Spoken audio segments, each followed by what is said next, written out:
Olá, eu sou Sheila Sodré e você está assistindo ao programa Café com Direito. Hoje, inaugurando o nosso novo estúdio de gravação.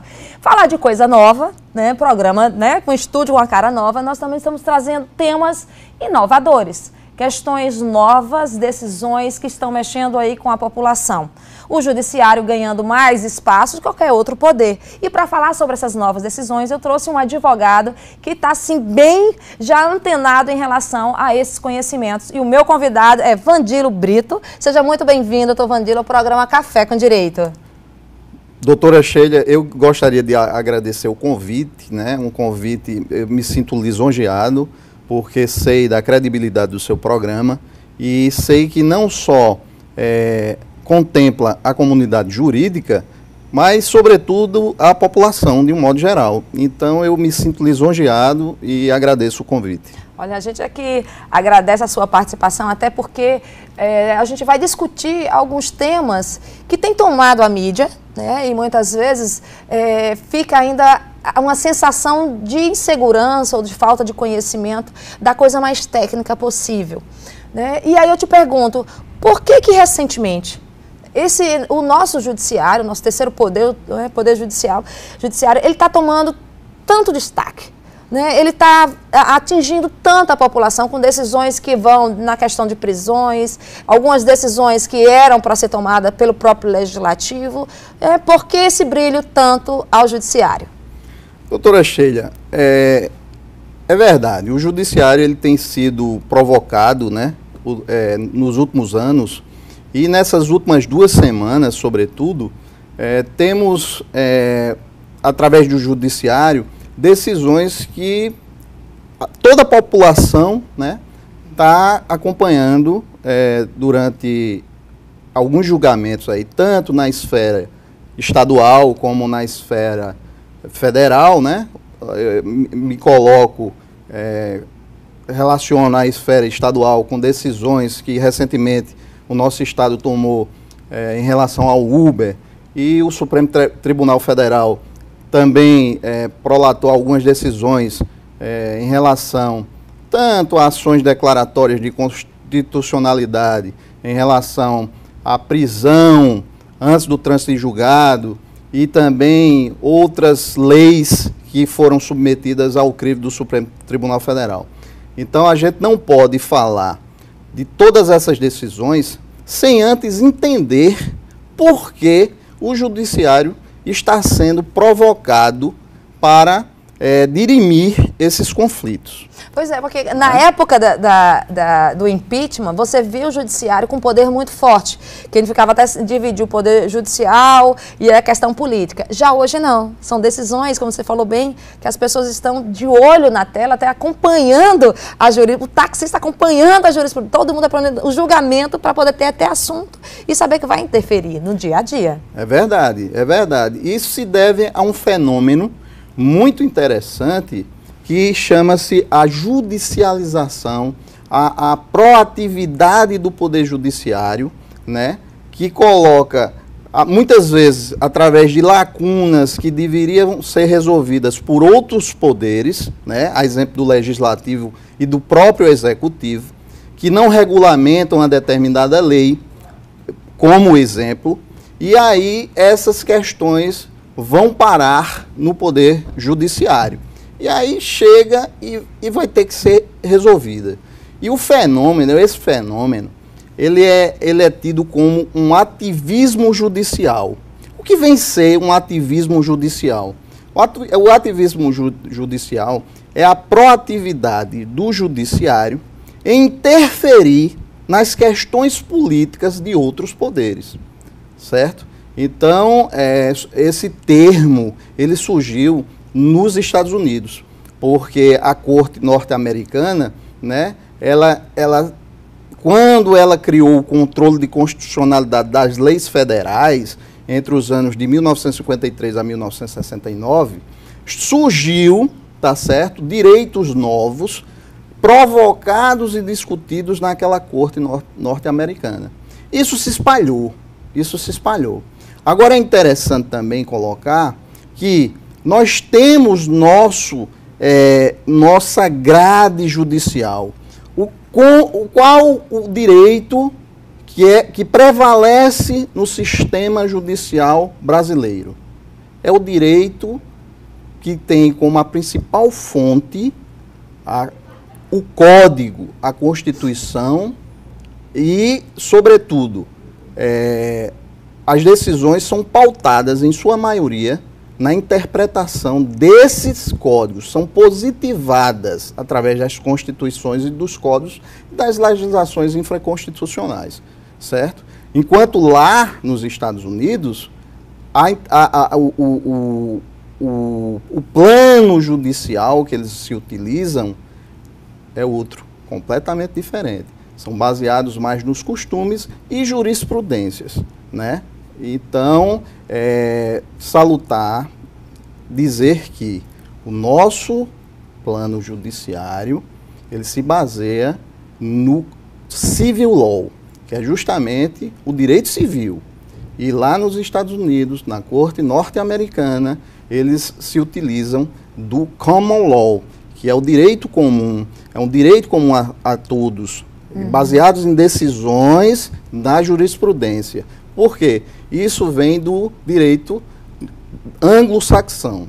Então, esse direito anglo-saxão, que justamente contempla os países como Estados Unidos e Inglaterra, eles se baseiam num direito mais voltado à jurisprudência. Enquanto o nosso direito é baseado no direito romano. Nós temos o CDC de 2015, ele veio com uma roupagem assim, que eu considero uma avançada. Sinceramente, apesar de algumas questões ainda a ser trabalhadas, a ser melhor apreciada pela nossa própria doutrina, né, e até experimentada pelo próprio judiciário. E uma das coisas que ficou entre os doutrinadores, aquela questão, o Brasil virou common law, né? A gente não chegou a tanto, né? A gente tem hoje um ordenamento jurídico, né? E nesse ordenamento jurídico nós temos as leis, nós temos a jurisprudência. Aí eu te pergunto, essa mudança de paradigma, vamos conseguir, com essa jurisprudência, dar importância a esses precedentes, como já acontece nos Estados Unidos, que é algo que eu considero importante para não virar uma decisão, uma loteria? Exato. Veja bem, algumas decisões prolatadas pelo Supremo Tribunal Federal e outras cortes espalhadas pelo país evidenciam que realmente a gente vive momentos em que as decisões elas vêm cada dia mais pautadas através da jurisprudência. Eu acho isso meio perigoso, certo? Eu acho isso meio perigoso. Porque quando você tem taxativamente no artigo 5º da Constituição Federal, que diz que ninguém pode ser preso antes de sentença condenatória transitada em julgado. E está lá o artigo 5º da Constituição Brasileira. E o Supremo Tribunal Federal entende, por sua maioria, que após a decisão de segundo grau, o indivíduo, né, ele pode ser preso. Eu acredito que isso é uma afronta literal à Constituição Federal. Então, isso abre precedente para que outras decisões pautadas nesse tipo de interpretação se torne a regra no país. Doutor Vanderlei, a gente vai discutir isso no próximo bloco, né? Porque não tem jeito. Exatamente. Teremos que adentrar um pouquinho mais sobre cada tema. E vai ser o que vai ocorrer no próximo bloco. A gente vai trabalhar sobre a decisão aqui da juíza de João Pessoa ao permitir a circulação do Uber. Fique aí, permaneça com a gente aqui no programa Café com Direito e você vai entender um pouquinho mais sobre esse novo serviço.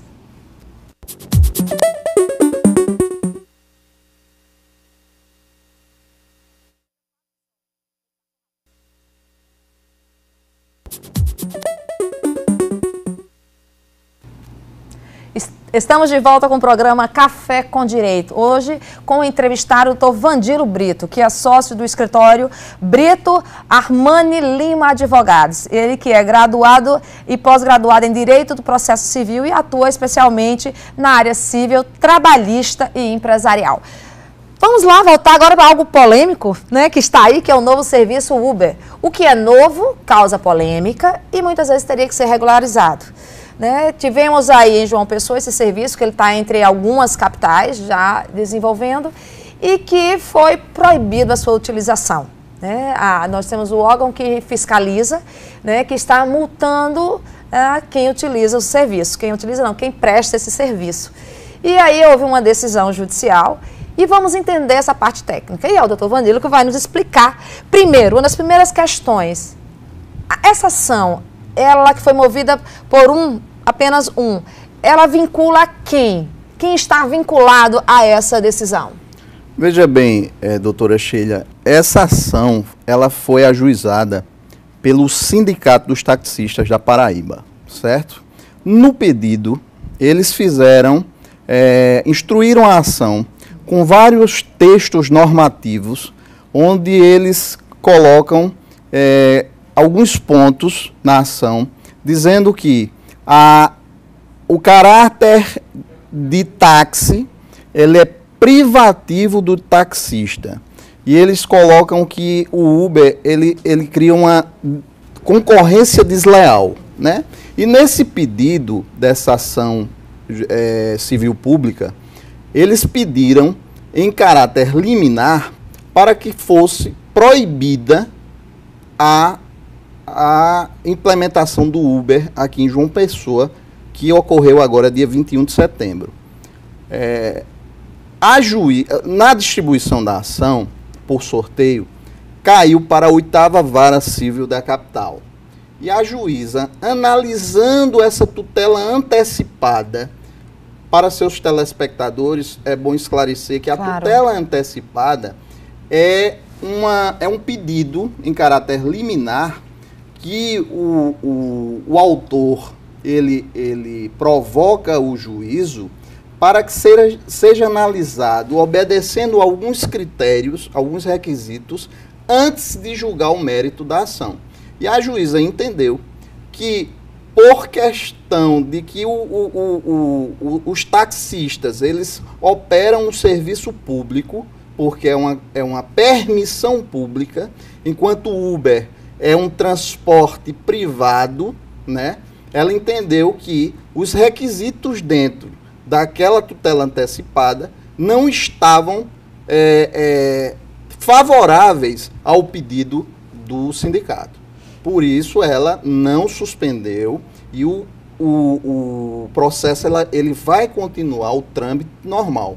Obviamente que deverá, né, ter um recurso para agravar essa decisão, mas ela analisou esses requisitos e achou por bem, diante da irreversibilidade, uma vez concedida essa tutela antecipada, ela achou por bem não conceder a liminar para o sindicato. Agora, com a sua experiência, né, e até o seu conhecimento jurídico referente a isso, até o próprio direito civil, realmente falta uma legislação específica do município? Está correto esse serviço? Está funcionando sem uma regulamentação? Como fica a segurança do cidadão que está utilizando o serviço? E aí eu vou complementar para deixar mais livre. E como é que fica a remuneração do município? Porque se é serviço, a ISS. Como é que é esse controle? Doutora Sheila, veja bem, o Uber ele funciona em 40 países. Né? Mais de 40 países e está funcionando aqui no Brasil em alguns municípios. Precisa realmente ser regulamentado pelo município e aconteceu isso agora no município de São Paulo, né? Onde foi proposta pela Câmara Municipal 2 projetos de lei numa tentativa de regulamentar essa questão do Uber. Só que não andou. O que é que foi feito lá? O prefeito, Fernando Haddad, ele emitiu um decreto executivo regulamentando o Uber. Então, hoje, os taxistas, eles convivem normalmente com o Uber e não tem nenhum problema. Aqui em João Pessoa, existe uma lei, a Lei 13.105/2015, que trata da regulamentação dos transportes públicos. Só que no artigo 1º dessa lei, ele proíbe qualquer serviço é igual ao que o Uber está oferecendo.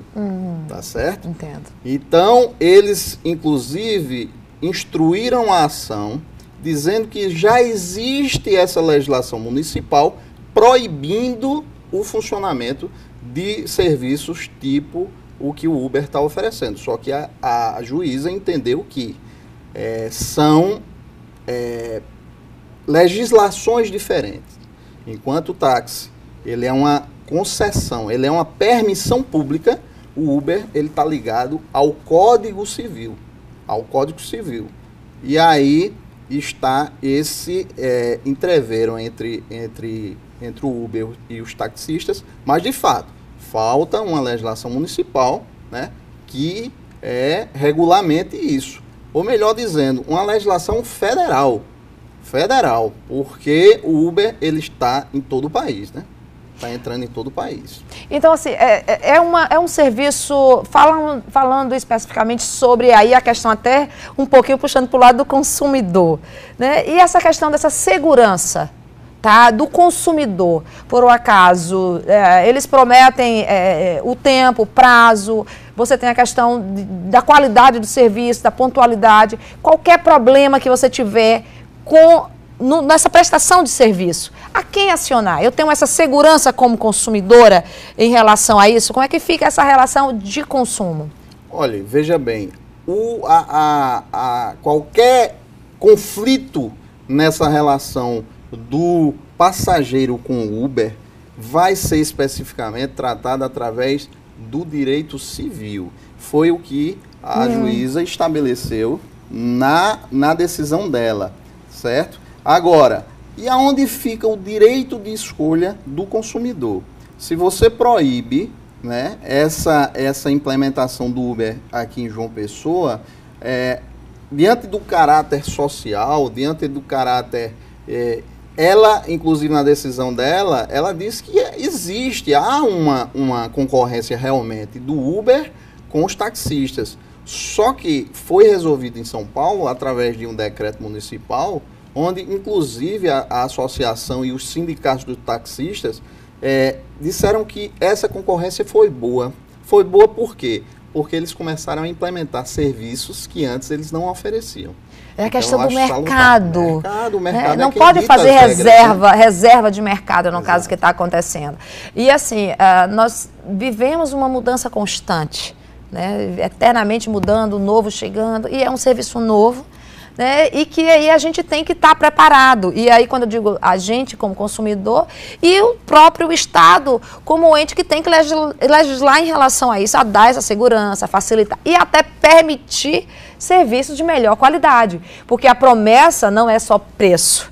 Você tem todo um serviço, segundo fui ter que pesquisar, você tem todo um acompanhamento de segurança referente a isso. Também. Então, você acaba mexendo com o comércio local, né, colocando uma opção e que aquela história, o taxista vai ter, né, o mercado vai ter que se adaptar e junto a ele o Estado, até na forma mesmo de tributar esse serviço, porque tudo pelo cartão de crédito. Então, se é pelo cartão de crédito, tem como o município receber o ISS, pode fazer regime especial para quem é do Uber, tem mais gente trabalhando também. Então, assim, o direito também tem que acompanhar. Exatamente. Inclusive, lá no município de São Paulo, nesse decreto municipal, há uma taxa em que os motoristas do Uber pagam à prefeitura para poder circular.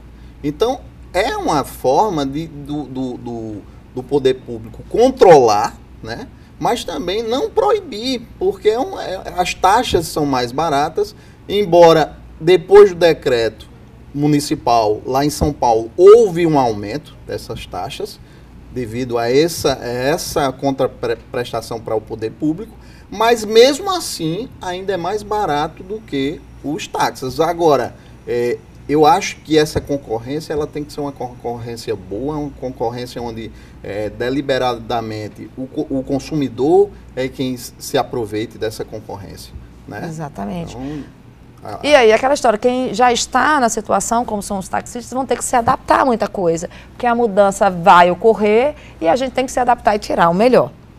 Mas você vai permanecer conosco assistindo o programa Café com Direito, porque vamos voltar no próximo bloco falando de alguma coisa que é bem real, que é cultural. Vamos falar sobre vaquejada e também sobre a decisão que o Dr. Vandilo já comentou aqui do STF sobre a questão da prisão em segunda instância. Já já a gente retorna com o programa Café com Direito. Café com Direito.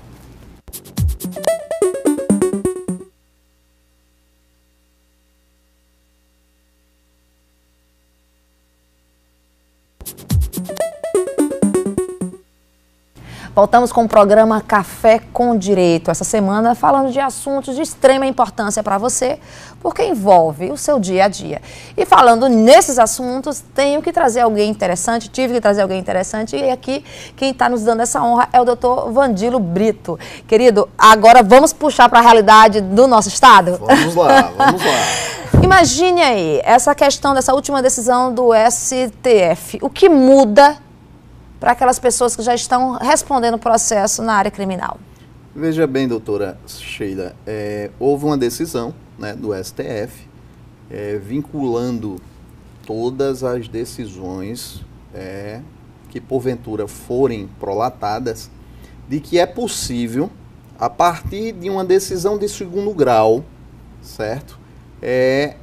A prisão do indivíduo.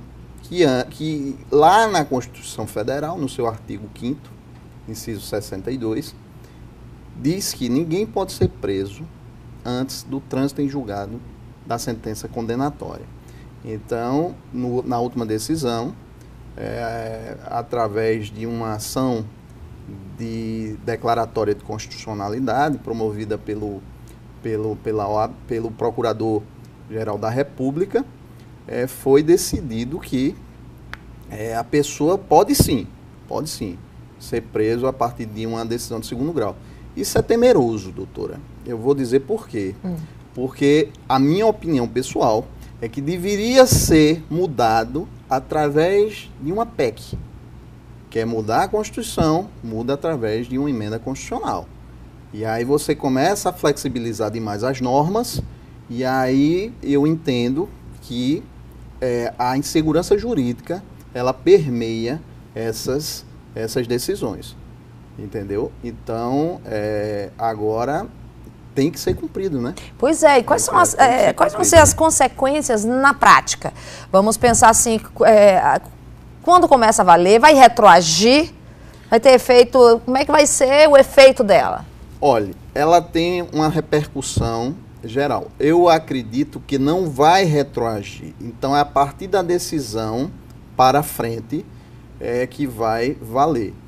E antes desse julgamento do STF sobre essa prisão, antes do trânsito de julgado, a possibilidade de prisão, o ano passado houve um relatório do governo federal demonstrando como estava a população carcerária. Para a senhora ter uma ideia, hoje existe uma população carcerária, hoje não, em 2014, quando foi feita a pesquisa, de 600 mil apenados, trancafiados, para 200 mil vagas apenas. Então, são 165% de população carcerária no nosso país, vivendo em condições subhumanas, e agora, certamente, com essa decisão, irá aumentar. E aí, dá uma decisão dessa e o Estado, ele vai ter estrutura para isso? Vamos tirar, por exemplo, com a realidade do nosso Estado, né, que se já está valendo, né? Quem está respondendo o processo de segundo grau já teve decisão, já vai ter que ser recolhido. Exato. Então, embora eu não seja especialista em direito penal, mas tivemos grandes ilustres colegas que aqui estiveram, a exemplo do Dr. Inácio Queiroz, que relatou, né, como é que está a situação do nosso Estado em relação à política penitenciária, à questão carcerária. Então é temerosa, certamente vai aumentar esse número. Você olha para um presídio como o Roger, né, que tem uma superpopulação carcerária, e tantos outros presídios do nosso estado. Então isso é temeroso.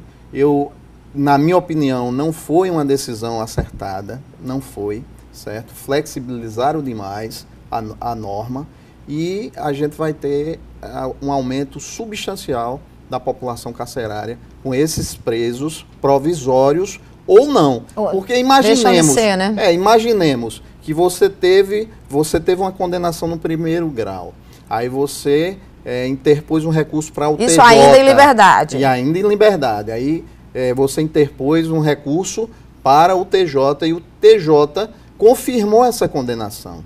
A partir desse momento, ele tem a possibilidade de ser preso. Agora imaginemos que ele interpôs um recurso para o Superior Tribunal de Justiça e lá ele teve absolvição. Como é que fica esse período que ele passou preso? Quem vai indenizar esse indivíduo? Uhum. Como é que vai ficar isso? Aí a gente vai ver só na prática, né, no dia a dia Vamos experimentar isso. Quem defende essa questão e parabeniza e louva uma decisão dessa, se apega à questão da efetividade da justiça no sentido de igualar os poderes. Eu vou falar de poderes financeiros. Parte do princípio de que os bons advogados, eles são aqueles advogados particulares, são caros. E aí quem tem condições de pagar para entrar com recursos e manter uma possível prisão, isso, né, ganha-se com o tempo, né, em relação a esses recursos. O que você acha por exemplo, desse tipo de argumento, apesar de ser um argumento, né, eu acho até um pouco principiológico, mas que você acredita nesse argumento em relação de igualdade de pares? Porque o pobre, por exemplo, que não tem essa condição toda, realmente ele já está preso, né? Ele fica realmente preso. Eu respeito a opinião de quem pensa diferente, mas eu entendo que existem outras maneiras de você impedir esse número excessivo de recursos, né? E muitas vezes até protelatórios. Eu acredito que daria para se flexibilizar nesse sentido, através de multa para recursos protelatórios. Que nós já temos, limites, e na realidade ainda estão tendo dificuldade em se aplicar essas multas. Mas limites, por exemplo, de recursos, eu acho que tem outras formas de você flexibilizar e não colocar um indivíduo sem ter todo o trâmite processual garantido para ele, que a gente está lidando com o maior bem que o ser humano pode ter, que é a liberdade e a vida, né? Então, a minha opinião é que seria importante essa flexibilização dos recursos, mas não como foi feito pelo STF. Olha, eu vou ter que dar praticamente assim um corte de raciocínio aqui para puxar, porque tem um pouco tempo e aí eu preciso pelo menos ouvir a sua opinião em relação às nossas vaquejadas. Algo que foi cultural, construído ao longo dos anos no nosso estado, em grandes estados do Nordeste do Brasil e até em São Paulo, no interior de São Paulo. E o que você pode falar, assim, até infelizmente em pouco tempo, até porque nós já tivemos uma decisão que vai permanecer e vai acontecer, por exemplo, a vaquejada de Campina Grande. Doutora Sheila, essa legislação cearense estadual que foi submetida ao crivo do Supremo Tribunal Federal, onde ela permitia a vaquejada como esporte e cultura da região Nordeste, e a gente sabe que a nossa região ela é rica em cultura, e tem a vaquejada como um esporte. Pois bem, não vou colocar aqui meu ponto de vista pessoal, né? Mas foi apertada a decisão, foi por maioria, mas foi apertada. E o que o relator, o ministro Marco Aurélio, se embasou na decisão dele, que foi seguido pela maioria dos ministros, foram os laudos técnicos submetidos à apreciação do Supremo Tribunal Federal.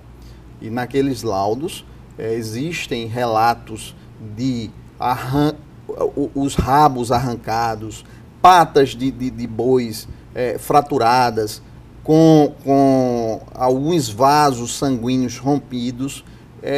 Assim, no ponto de vista do ministro, é uma barbárie que acontece com essas vaquejadas. Agora, eu acredito também que existem outros esportes que deveriam também submeter ao crivo do Supremo Tribunal Federal. Por que eu digo ao crivo do Supremo Tribunal Federal? Porque justamente nessa ausência de legislação que regula essas práticas, esses esportes, aí é onde o ativismo judicial se aproveita para decidir. E vai ter que decidir alguma coisa referente a isso. Doutor Vandrílio, eu só tenho que agradecer a sua participação, por estar aqui, por discutir esses temas de extrema importância, não só para a gente da área jurídica, como para o telespectador, que também não atua na área jurídica, e compreender o que está acontecendo. E essas mudanças são mudanças que vão ficar no nosso dia a dia. Então é importante que a gente compreenda e saiba falar com conteúdo sobre isso que acontece. Então o programa Café com Direito só tem que lhe agradecer. Eu que agradeço, doutora Sheila, fico muito lisonjeado pelo convite e numa próxima oportunidade a gente esclarece mais sobre esses temas e outros que porventura chegar ao nosso conhecimento. Pois é, você que está nos assistindo e quiser ver esse programa ou saber mais dicas sobre o universo jurídico, acesse aí os nossos meios sociais, o nosso site, né, o Facebook do programa Café com Direito. Você vai acompanhar não só essa entrevista, como todas as outras que nós já fizemos ao longo do nosso tempo. E aí a gente só tem que agradecer a você, telespectador, e até a próxima semana com mais um programa Café com Direito.